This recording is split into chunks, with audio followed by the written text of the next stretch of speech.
কুলতলির দেউলবাড়ি মইপিট অঞ্চল থেকে চারজন বাঘের আক্রমণে নিহত হয়। দুজনের দেহ পাওয়া যায়, দুজনের দেহ পাওয়া যায় না। পরিবারগুলো অসহায়, তারা বাধ্য হয় জঙ্গলে যেতে, কাঁকড়া ধরতে, মধু সংগ্রহ করতে। আজকে আমরা পার্টির পক্ষ থেকে এবং পশ্চিমবঙ্গ রাজ্য প্রতিবন্ধী শ্রমিক পক্ষ থেকে তাদের কাছে গিয়েছিলাম। আমাদের সঙ্গে ছিলেন প্রাক্তন মন্ত্রী কান্তি গাঙ্গুলি, আমাদের প্রাক্তন এমএলএ রামশঙ্কর হালদার, উদয় হালদার আছেন আমাদের সঙ্গে এখানকার দায়িত্বে, উদয় মণ্ডল আমাদের সাথে আছেন। আমরা চাই পরিবারগুলো যাতে সরকারের পক্ষ থেকে সঠিক কম্পেনসেশন পায়, সরকারের যা যা করণীয় সেটা সরকার গুরুত্ব সহকারে দেখে, এটাই অনুরোধ। মানুষ জীবিকার প্রয়োজনে যেতে বাধ্য হচ্ছে জঙ্গলে, সরকারের পাশে দাঁড়ানো উচিত।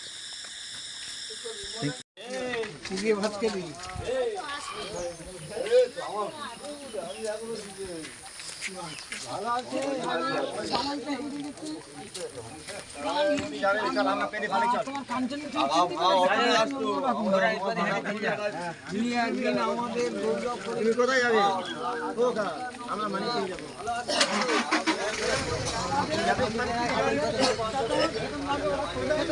আমরা মানি পেয়ে যাবো।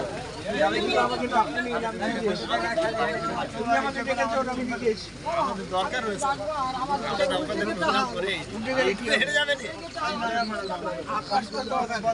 মানুষ তো আছে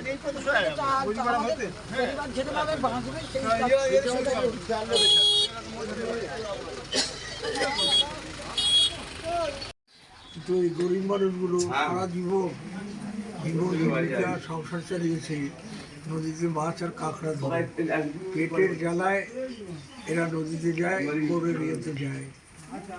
বিপদের মুখে পড়ে বাঘ এদের ছিনিয়ে নেয়। গত 1 মাসে 4 জন এরকম ঘটনা ঘটেছে। দুর্ভাগ্য আমার এইখানে যে ধরুন সরকার আসে যায়, যে সরকারই আসুক না কেন, ওই অসহায় পরিবারগুলোর পাশে দাঁড়ানো উচিত। প্রত্যেকেরই সন্তান সন্ততি আছে, খাওয়া দাওয়া লেখাপড়া এর কোনো দায়িত্ব সরকারকে দিতে হবে। দুর্ভাগ্য এই পরিবারগুলোর কাছে এখন পর্যন্ত প্রধানও আসেনি, যিনি এমএলএ তিনিও আসেননি, সরকারের পক্ষ থেকে কেউ আসেনি। অসহায় এই পরিবারগুলো, এর পাশে দাঁড়াবার জন্য আমি সরকারকে দাবি করছি এরা যাতে ক্ষতিপূরণ পায়। আমরা পশ্চিমবঙ্গ রাজ্য প্রতিবন্ধী সম্মেলনী, এখানে রামশঙ্কর হালদার আছে, শ্যামা গাঙ্গুলি আছে, উদয় আছে, আমরা প্রত্যেকটা পরিবারের কাছে যাচ্ছি। সান্ত্বনা সহানুভূতি ছাড়াও কিছু আর্থিক সাহায্য, 1 মাসে চাল ডাল তেল যা লাগে জোগাড় করে দেওয়া, যা আমাদের সামর্থ্য। আমরা সরকারের কাছে দাবি করছি এরাও যেন ক্ষতিপূরণ পায়, সে ব্যাপারে নজর দিই। নতুন রাজ্য সরকার মানবিক দৃষ্টিভঙ্গি নিয়ে এদের পাশে আসুক। কাকু, বন দপ্তর বলছে যে এখন বন পিরিয়ড চলছে, 3 মাস নদী বন্ধ থাকে, কিন্তু মৎস্যজীবীরা কি করে খাবে এই 3 মাস? তাহলে মৎস্যজীবী কাঁকড়া ধরতে পারমিট দেয়, কি করবে? না খেয়ে থাকবে নাকি তারা? এরা বললেই তো হুকুমদারি করলে হবে না। এরা তো বেতন পায়, সরকারি কর্মচারী বেতন 50-60 হাজার টাকা করে পায়, আর অসহায় পরিবারগুলো বাঁচবে কীভাবে? পেটের জ্বালায় জীবনের ঝুঁকি নিয়ে যা তারা ধরতে যায়। আর আজ কাঁকড়া হোক, চিংড়ি হোক, বাগদা হোক, বিদেশে এক্সপোর্ট হয়, কয়েক লক্ষ কোটি টাকা বৈদেশিক মুদ্রা অর্জন হয়। আর সুন্দরবনের যারা মৎস্যজীবী, যারা বিপদের মধ্যে পড়ে, তার পাশে সরকার দাঁড়াবে না কেন? এটা তো দেশের সম্পদ। এই বৈদেশিক মুদ্রা অর্জন করার ক্ষেত্রে এদেরই তো ভূমিকা আসল। কাঁকড়া বিদেশে বিক্রি হয় 5,000 টাকা কিলো, আর এখানে এরা বিক্রি করে হয়তো 1,000 টাকা কিলো। দুর্ভাগ্য, সরকারকে পাশে দাঁড়াতে হবে। কেউ একজন সহানুভূতি জানাতে গেল না। মানুষ তো পেটের জ্বালায় নদীতে যায়, বিপদ আছে বুঝো। আমরা ভদ্রলোকরা কাঁকড়া খাই, নদীর মাছ খাই, এরা যদি প্রাণের ঝুঁকি না নিয়ে নদীতে যেত, আমরা মাছ খেতে পারতাম? এরা নিজেদের রোজগারের জন্য যায়, আর আমরা যারা কিনে খাই এদের পরিশ্রমের জন্য আমরা কিনে খেতে পারি। এখন দুর্ভাগ্য, তোমাদের পারমিট তো ছিল না, না? শোনো, তোমাদের পারমিট থাকলে হয় কি, সরকারের নিয়ম আছে 5 লক্ষ টাকা করে দেওয়া। পারমিট না থাকলে তদারকি তদবির আবেদন নিবেদন সরকারি লেভেলে চাপ তৈরি করে কিছু আদায় করার চেষ্টা করা যেতে পারে। আমি তো যখন মন্ত্রী থাকতাম আমি সই করে দিলেই হয়ে যেত। এখন তো আমার সইয়ের কোনো দাম নেই, আমি সুপারিশটা করতে পারি। যাই হোক, আমাদের এই খবরটা পেয়ে আমি এদিকে বললাম যে সবাই বাড়িতেই যাবো, 4 জন এখানে। এটা 3 নম্বর। আমরা আমাদের সরকারের এই আমরা নিজেরা ছাতা টাতা তুলে আমরা 1 মাসের চাল ডাল তেল নুন সমস্ত কিছু 1 মাসের আর 3000 টাকা তোমাদের সামনে এটা তুমি হাতে রাখো। আমি চাল আছে আর হাট বাজার আছে। কোনো কিছু দেবে টাকাটা ঘুরে নাও, কাগজে ঘুরে নাও। এটা সরকারি সাহায্য না, কিন্তু আমরা সবাই মিলে চাঁদা তুলে একটু পাশে দাঁড়ানো সহানুভূতি। চেকটা দিয়ে ভাবতে পারবো না।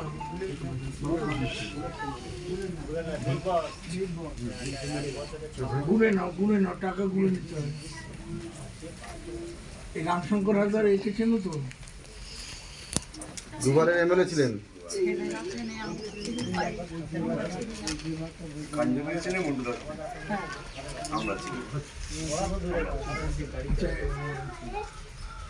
এরপরে শোনো,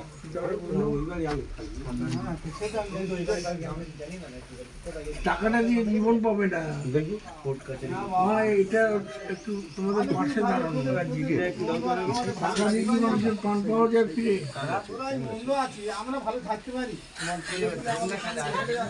হ্যাঁ যাচ্ছে সরকারের দায়িত্ব নেওয়া উচিত।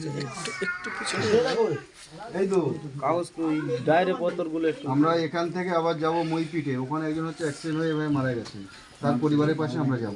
আচ্ছা এবার শোনো, তোমাদের দরখাস্তগুলো করতে হবে।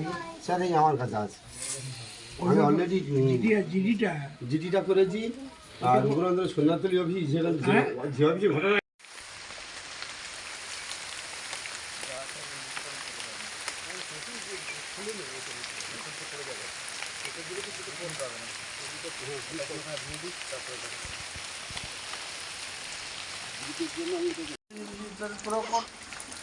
না না আপনি বলুন।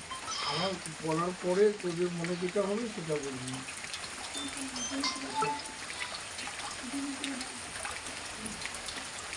পোস্টমর্টম হয়েছে,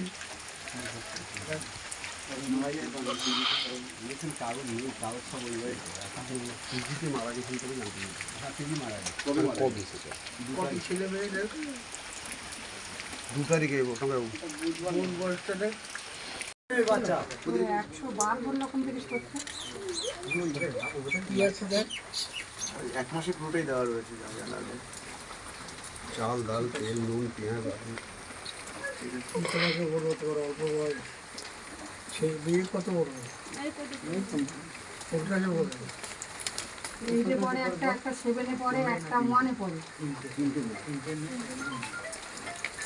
রিপিট আসরে ভর্তি করে দিলে সুবিধা হবে। ও আর ছেলেপুলে সবসময় পড়ে। ওরা শিখেছে যদি পড়াতে চাও, রিপিট আসরে খাওয়া দাওয়া সব লেখাপড়াটা হয়ে যেত। তোমার যা মন চেয়ে তাই তো, বুঝলে?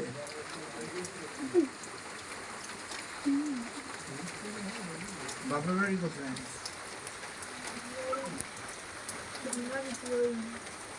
কোথায় রে?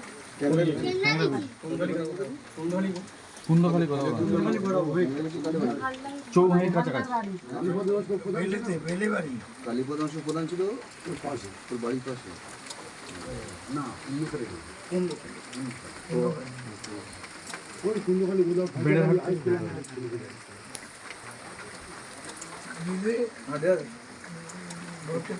বাড়ির কেউ একজন এই জায়গাটাকে করে দিচ্ছে।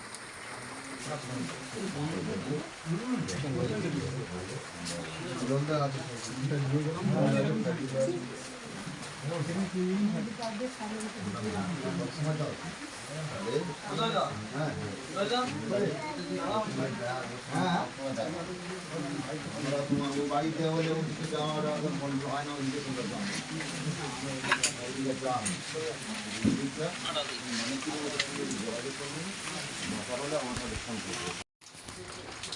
বয়স কত? কত? 25।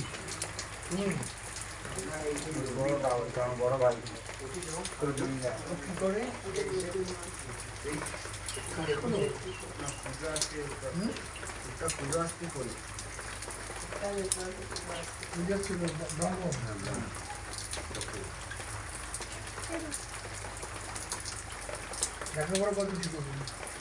কলেজ গিয়েছিলাম, একবার পরীক্ষা দিয়েছিলাম, তারপর লকডাউন করে গেছিল আর পাইনি।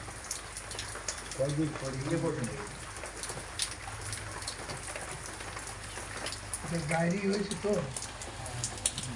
ছবি তুলে নিয়েছি। ডায়েরি নম্বরটা দিতে বলছি। জানি না ওই ওটা জিডি হয়েছে, জিডি ছবি তুলে নিয়েছি। আরে হচ্ছে জিডি মানে ডায়েরি হয়েছে। জিডি মানে জেনারেল ডায়েরি, ডায়েরি নম্বর। সেটা ডায়েরি নম্বর আছে। ছবি তুলে নিয়েছে দাদা, ছবি তুলে নিয়েছে, টঙ্কায় ছবি তুলে নিয়েছে। আচ্ছা। এই পারমিট ছিল পারমিট ছিল না। আরে ঠিক আছে।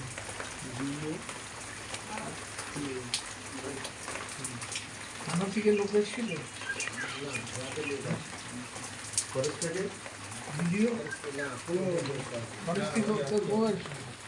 আমরা গিয়েছিলাম ফরেস্ট আমরা গিয়েছি, ওখান থেকে বই নিয়ে গিয়েছি। Riding ranger? এখানে রেঞ্জারটা কোন রেঞ্জার? কোন রেঞ্জারের আন্ডারে পড়ছে? যাদের পারমিট আছে, পারমিট না থাকলেও ওদের দীর্ঘ 2-4 দিনের পরে আমার সরকার দেয়, আগেও দিয়েছে। চেষ্টা করো তোমরা, শুরু নাও তোমাকে। একটা ডিএমকেও স্টিপি করতে হবে, ডিএম জেলা কাছে, তারপরে করতে হবে ডিএফও ডিস্ট্রিক্ট ফরেস্ট অফিসার, আর একটা হচ্ছে রেঞ্জার রাইডিং। এই 3টে দরখাস্ত করে যে কাউকে দেবে বা তোমরা দিয়ে দিয়ে দেবে। এই একটা কপি আমার কাছে দেবে। এখন তো আমি বলছি না, তবুও কথা যদি শোনে চেষ্টা করতে হবে। ঠিক আছে, চেষ্টা করো। মন্ত্রী থাকলে পরে আমি সই করে দিতেও হয়ে যেত। এখন তো আমার সেই ক্ষমতা নেই। তোমরা সেটা করো। একটু দেবেন, একটু গ্রহণ করবেন, কারণ এটা বড় কিছু বিষয় না। একটা মানুষের বিপদ, তার পাশে থাকা, এটা আমাদের কান্তিবাবু। ইনি হচ্ছে যে মন্ত্রী থাকলে অনেক কিছু করতে পারতেন, কিন্তু আজকে মন্ত্রী নেই, আজকে আমাদের সরকার নেই। তার এই যে সারাদিন হচ্ছে 3-4টে বাড়িতে ঘুরে আসা, কিন্তু আজকের না, এর আগেও এরকম বাড়ি অ্যাক্সিডেন্ট হয়েছে শ্রীকান্ত পল্লীতে বছর 2 আগে, সেখানেও গেছেন। দেউল বাড়িতে এর আগে এইরকম ঘটনা যেখানে আছে, অসহায় মানুষের পাশে উনি থাকেন, সেভাবে উনি এসেছেন। আমাদের রামশঙ্কর বাবু, উনি হচ্ছে 2বারের এমএলএ, উনি এসছেন। সৌম্য গাঙ্গুলি, উনি কান্তিদার পুত্র বলতেন, পুত্র। এবং আমাদের যারা শুভাকাঙ্ক্ষী, যারা আমাদের সঙ্গে আছেন, কুমারবাবু কিংবা হচ্ছে যে সুরেন্দ্রবাবুকে শুরু করে সবাই একটু আপনারা ভ্রমণ করবেন।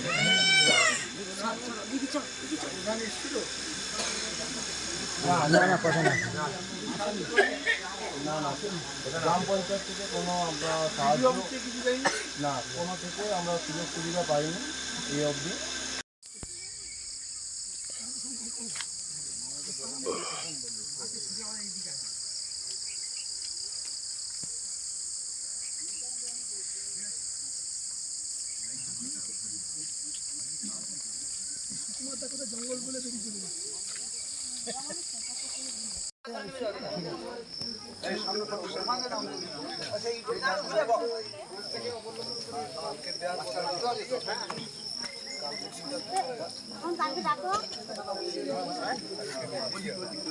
ঠিক আছে চলে যাবেন। ঠিক আছে ইয়ে করো, এটা ব্যালেন্স ধরে রাখো। হ্যাঁ ঠিক আছে। কোমরটা আমাকে আটকে রাখছিস কেন?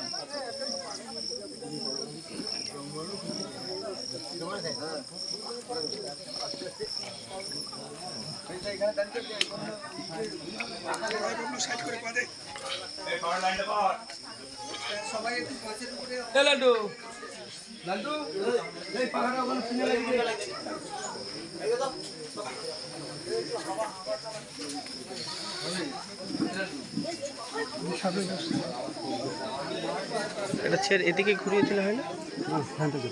ফ্যানটা চালিয়ে দাও।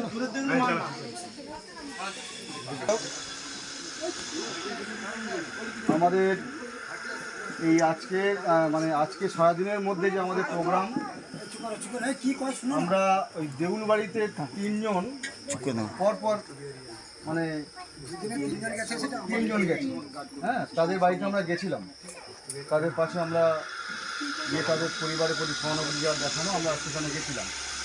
আমরা সেখান থেকেই আমার এখানে আসছি।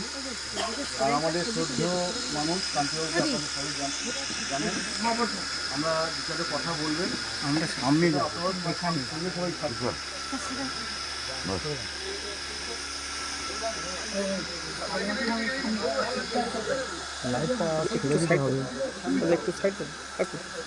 আপনারা ওই পারে চলে যান, ওই পারে চলে যান বাবু, ওই পারে যান, লাইটটা আড়াল হয়ে গেছে, চলে যান। ওই এনাদের বল মাঝে যে একটুখানি এদিকে ঘুরে বসে, সোমবার মা একটু ঘুরে বসে।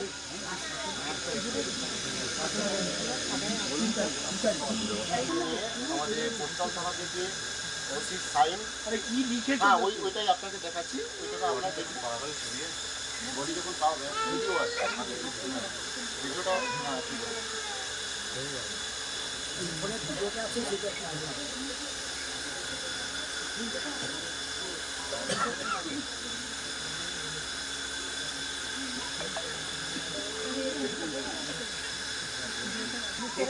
কি করি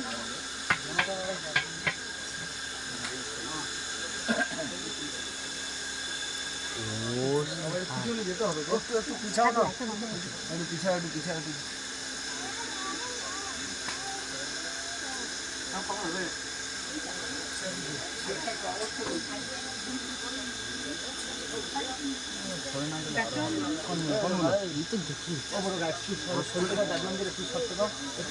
কোনটা লেই যাবো, এইভাবে থাকো, এইভাবে রইলে একটু জোরে বলুন না।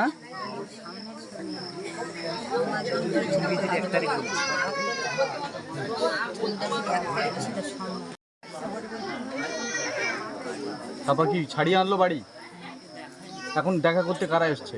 একটা তুলে নেন, এটা দেখা করতে কারা এসছে? কি বললেন উনি দেখা করতে এসে? জোরে বলো। আগে নিল, কি বলবেন? দেখো, অভাবের তাড়নায় সুন্দরবনের মানুষ মাছ ধরতে কখন যেতে যেতে পারছে, প্রাণের ঝুঁকি নিয়ে কীভাবে সংসার চালাবে। সরকারি পারমিট দেওয়া হয় নির্দিষ্ট সময়ের জন্য, কিছু মানুষ, বেশি মানুষই পারমিট পায়। এরা পারমিট পেয়েছিল মধু এবং কাঁকড়া ধরার জন্য, আবেদন দিতে। সরকারের পক্ষ থেকে যেটা কথা আছে, যদি পারমিট যদি থাকে তাদের টাকা দিতে বাধ্য, আর পারমিট যারা গেছে তাদেরও কম্পালসারি গ্রাউন্ডে সরকার টাকা দেয়। ওদিকে বামফ্রন্ট ছিল, আমি সুন্দরবন দপ্তরের দায়িত্ব ছিলাম, পারমিট ছাড়া লোকদেরও আমরা ক্ষতিপূরণ দিয়েছি। যারা কাঁকড়া বা মাছ ধরতে যায়, নিজের জীবন জীবিকার জন্য যায়, হয়তো এই কাঁকড়া আর মাছ না ধরলে শহরের আমরা বাবুরা কাঁকড়া আর মাছ খেতে পারতাম। আর এই কাঁকড়া, চিংড়ি, যা বলো ক্রাব, এগুলো বিদেশে রপ্তানি হয়, লক্ষাধিক টাকা, কোটি টাকা বিদেশ থেকে অর্জন হয়। এই জীবনের ঝুঁকির বিনিময়ে তারা টাকা